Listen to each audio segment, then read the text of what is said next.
Hello बच्चों, आज हम पढ़ेंगे 6th क्लास का फर्स्ट चैप्टर। वो है हमारा पर्यावरण, अवर इन्वायरमेंट। हमारे पर्यावरण में आप लोगों को क्या क्या चीजें दिखाई देती है?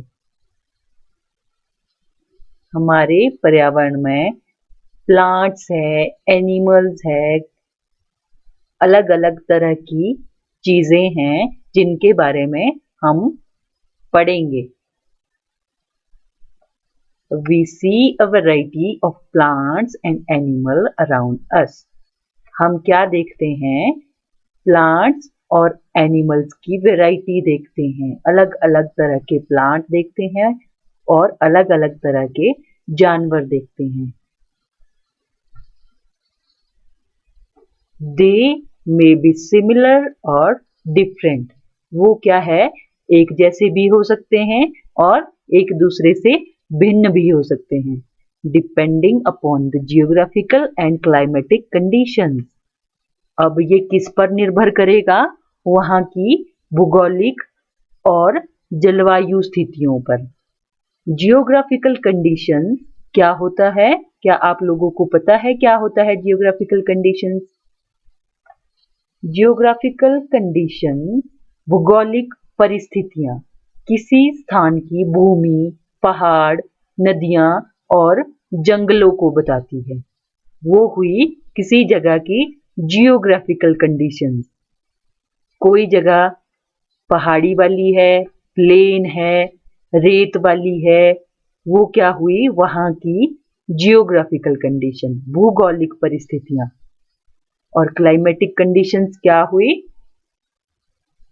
वहां के मौसम, जैसे गर्मी हो गई, सर्दी हो गई, बारिश हो गई और सूखा हो गया। वो क्या है? किसी जगह की जलवायु परिस्थिति। Living objects do not live in isolation. अब जो जितनी भी लिविंग थिंग्स है, सजीव वस्तुएं हैं, लिविंग थिंग्स, लिविंग ऑब्जेक्ट आप लोगों ने पिछली कक्षाओं में पढ़ लिया होगा। लिविंग ऑब्जेक्ट क्या होते हैं? लिविंग ऑब्जेक्ट होते हैं सजीव वस्तुएं, सजीव घटक जो सांस लेते हैं, चल फिर सकते हैं, जिनमें ग्रोथ होती है, वो हुए लिविंग ऑब्जेक्ट। और जो लिविंग ऑब्जेक्ट है, सजीव वस्तुएं हैं, वो क्या है? अकेली नहीं रह सकती है। वो एक ऐसे एनवायरनमेंट में रहती है जहां पे कम्युनिटी रहती है, समुदाय रहते हैं। They interact with one another and also with the non-living surroundings in which they live. और वो क्या है? जो लिविंग थिंग्स है, वो एक दूसरे से क्या है? इंटरेक्ट करती है। और किस पर निर्भर करती है? अपनी जो सराउंडिंग में, अपने चारों तरफ जो नॉन लिविंग थिंग्स है, निर्जीव वस्तुएं हैं, उनसे भी क्या है? सामंजस्य बिठाती है, एक दूसरे के साथ परस्पर निर्भर होती है। As a result, both plants and animal get adapted to their surroundings. अब इसका क्या है? अडेप्टेशन ऐसी प्रक्रिया जिसके अनुसार पौधे और जानवर अपने आप को विशेष वातावरण और परिस्थिति में ढालते हैं। वो हुआ अडेप्टेशन, अनुकूलन। विशेष वातावरण एवं परिस्थिति में खुद को ढालना अनुकूलन कहलाता है। तो आप लोगों ने कभी सोचा है कि कुछ प्लांट्स हमें एक पर्टिकुलर एरिया में ही मिलते हैं, और जानवरों का भी ऐसा ही होता है कि कुछ प्लांट हमें गर्मी वाली जगह पे मिलेंगे, हिली पहाड़ी वाली एरिया में मिलेंगे, और कुछ प्लांट्स होते हैं जो हमें प्लेन एरिया में मिलेंगे। वो किसके कारण होता है? अडेप्टेशन के कारण, अनुकूलन के कारण। जो कुछ पौधे और जानवर विशेष वातावरण और परिस्थिति में खुद को ढालते हैं। We find that there are two type of objects in our surroundings. हम अपनी सराउंडिंग्स में अपने आसपास कितने प्रकार के घटक पाते हैं? 2 प्रकार के घटक पाते हैं, जिसमें क्या है? Plants and animals including human beings from the living component. और सजीव घटक किससे बने हैं? सजीव घटक कौन कौन हुए? जैसे पौधे हो गए, जानवर हो गए और हम मनुष्य। ये किसको फॉर्म कर रहे हैं? सजीव घटक को। सजीव घटक कौन हुए? पौधे, जानवर और मनुष्य। They are also called the biotic component. और लिविंग कॉम्पोनेंट को और क्या बोला? बायोटिक कॉम्पोनेंट, जैव घटक। Air, water, soil, light, temperature, etc. are non-living. अब क्या हो गया?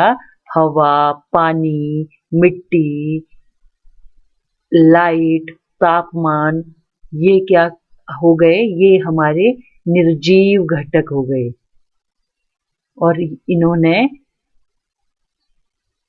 और निर्जीव घटक को क्या कहते हैं? एबायोटिक कंपोनेंट, अजैव घटक। अब इन दोनों ने मिलके क्या बनाया? हमारा environment. Both biotic and abiotic component taken together constitute our environment. अब दोनों चीजों से क्या बना? हमारा वातावरण। कौन सी दोनों चीजें?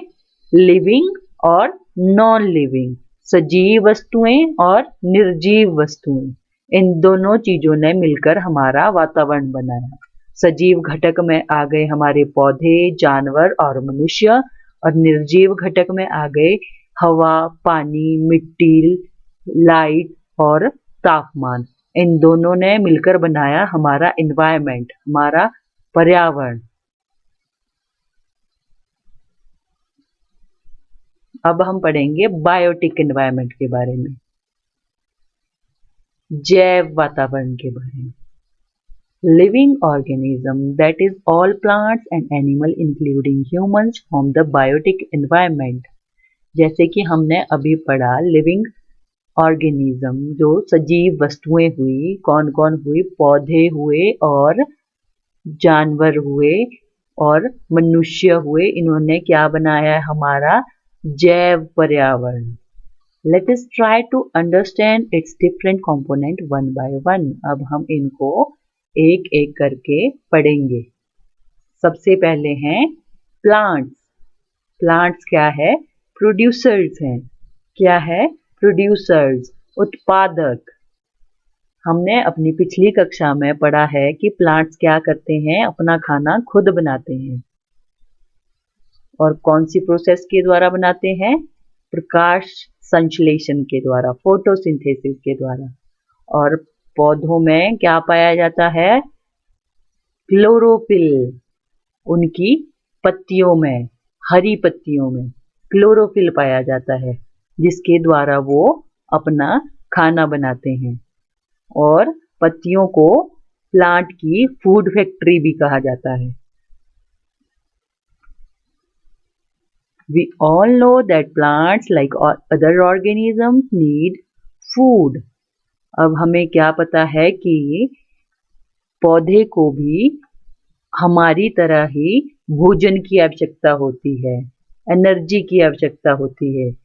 All green plants have the coloring matter called chlorophyll. और जितने भी हरे पौधे हैं उनके पास क्या है? क्लोरोफिल है। The chlorophyll which is present in the leaves.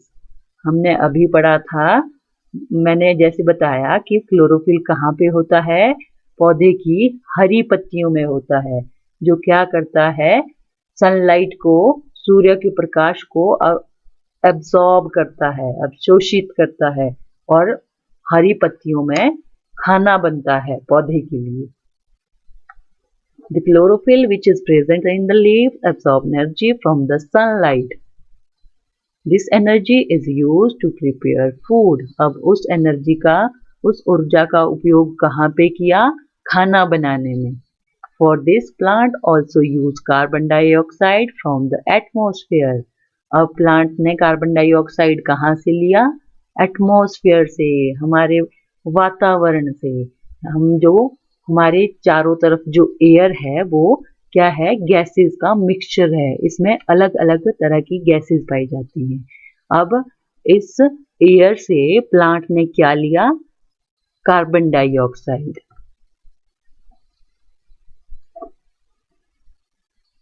And water. अब वाटर कहाँ से मिला प्लांट को? Through roots. जो हम पौधे में पानी डालते हैं वो क्या है? पौधा जड़ों द्वारा अवशोषित कर लेता है और कहाँ तक पहुंचता है? वो पत्तियों तक पहुंचता है, अलग अलग भागों में पहुंचता है जहाँ पे उसकी आवश्यकता होती है। And minerals from the soil. अब पौधे ने क्या किया? कार्बन डाइऑक्साइड ले लिया अपने एटमॉस्फेयर से, वातावरण से, और पानी और खनिज मिट्टी से। This process of preparing food by the plants is called photosynthesis। अब क्या है? कार्बन डाइऑक्साइड कहाँ से लिया? एटमॉस्फेयर से, वाटर, रूट से, और sunlight in the presence of chlorophyll. अब क्या बन गया प्लांट के लिए? उसका खाना बन गया, ग्लूकोज बन गया, और ऑक्सीजन निकल गया। ये क्या है? फोटोसिंथेसिस की प्रोसेस, प्रकाश संश्लेषण की प्रक्रिया। The green plants which prepare their own food are called producers. अब जितने भी हरे पौधे हैं अपना खाना खुद बनाते हैं, उन्हें क्या बोला? उत्पादक। और autotrophs. Auto means self, ट्रॉफ means food, मतलब अपना खाना स्वयं बनाना। स्वपोषी। प्लांट्स को बोला है प्रोड्यूसर्स और autotrophs.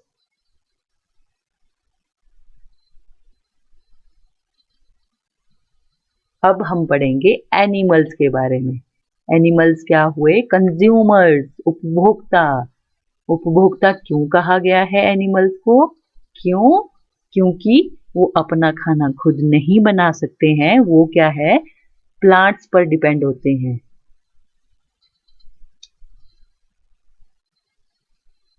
Animals can not prepare their own food. जैसे कि मैंने अभी बताया कि जो एनिमल्स होते हैं, जानवर होते हैं, वो अपना खाना खुद नहीं बना सकते हैं। They have to depend on plants for their food. और वो अपने खाने के लिए किस पर निर्भर होते हैं? प्लांट्स पर निर्भर होते हैं, पौधों पर निर्भर होते हैं।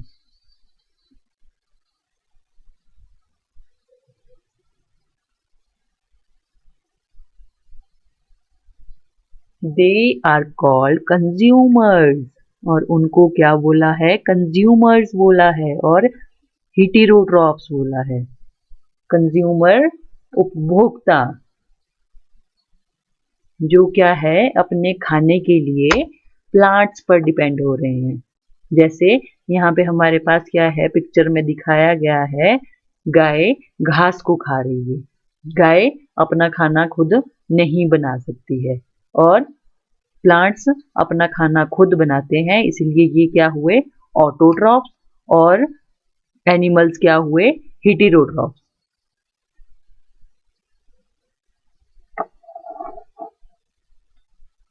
और हम लोग क्या है? फ्रूट्स खाते हैं, तो हम भी क्या हुए? कंज्यूमर्स हुए, हेटेरोट्रॉफ्स हुए। हम भी अपने खाने के लिए प्लांट्स और एनिमल्स पर डिपेंड होते हैं, निर्भर होते हैं। They are called consumers or heterotrophs. Hetero means other, troph means food. जो है अपने खाने के लिए दूसरों पर निर्भर है, यानी कि प्लांट्स पर निर्भर है। उन्हें क्या कहा गया है? उपभोक्ता और परपोषी।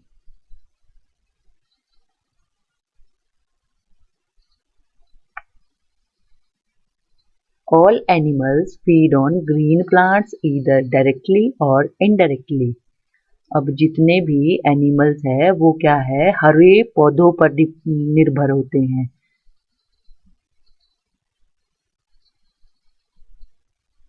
डायरेक्टली और इनडायरेक्टली, प्रत्यक्ष रूप से और अप्रत्यक्ष रूप से। कुछ एनिमल्स क्या होते हैं कि सिर्फ घास खाते हैं और कुछ क्या है, कुछ अन्य चीजों को खाते हैं। अब हम उनके बारे में पढ़ेंगे। Animals like cattle and goat directly eat plants like grass and fodder. अब क्या है, जैसे हमारी गाय हो गई, भैंस हो गई और बकरी हो गई, ये क्या है? घास खाते हैं और they are called primary consumer और हर्बीवोर्स। और उनको क्या कहा गया है? प्राथमिक उपभोक्ता और हर्बीवोर्स।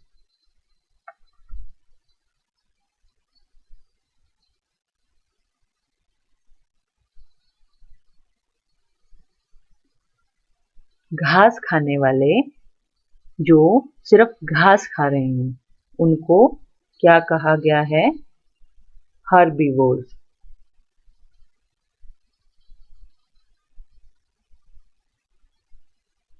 हर्बीवोर्स हुए शाकाहारी,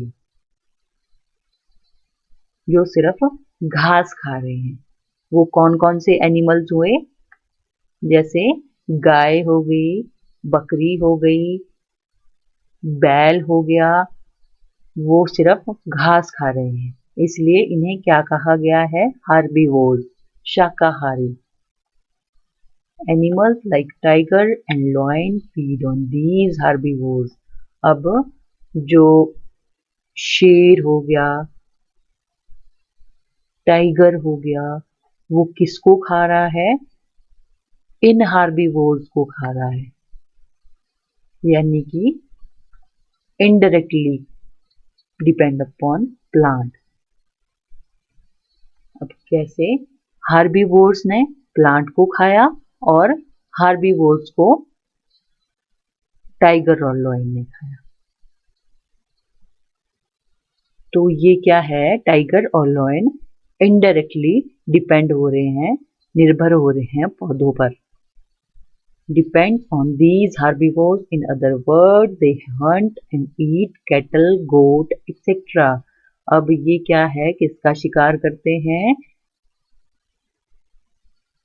इन हार्बीवोर्स का, जिन्होंने घास खाई, जो घास के ऊपर निर्भर होते हैं, प्लांट्स पर निर्भर होते हैं। जो हार्बीवोर्स होते हैं उनको टाइगर और लॉयन ने कंज्यूम कर लिया, खा लिया।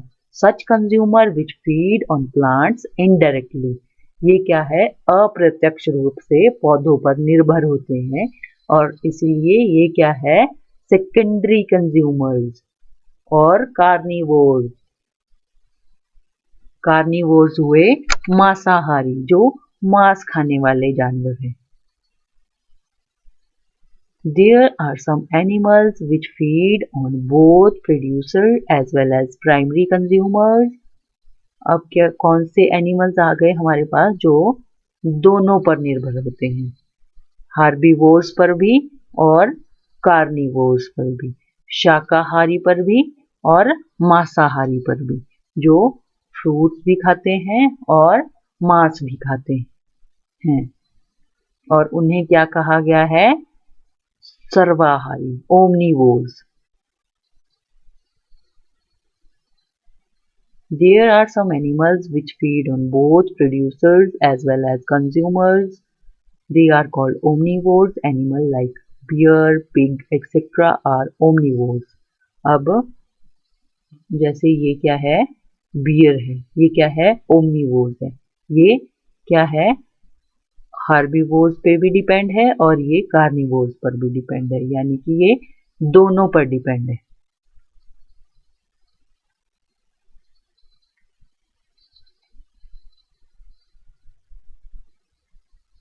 We human being are also omnivores, और हम मनुष्य भी क्या है, ओमनीवोर्स है, सर्वाहारी है। हम शाक सब्जियां भी खाते हैं और मांस भी खाते हैं, इसलिए हम भी ओमनीवोर्स में इंक्लूड होते हैं, सर्वाहारी में इंक्लूड होते हैं।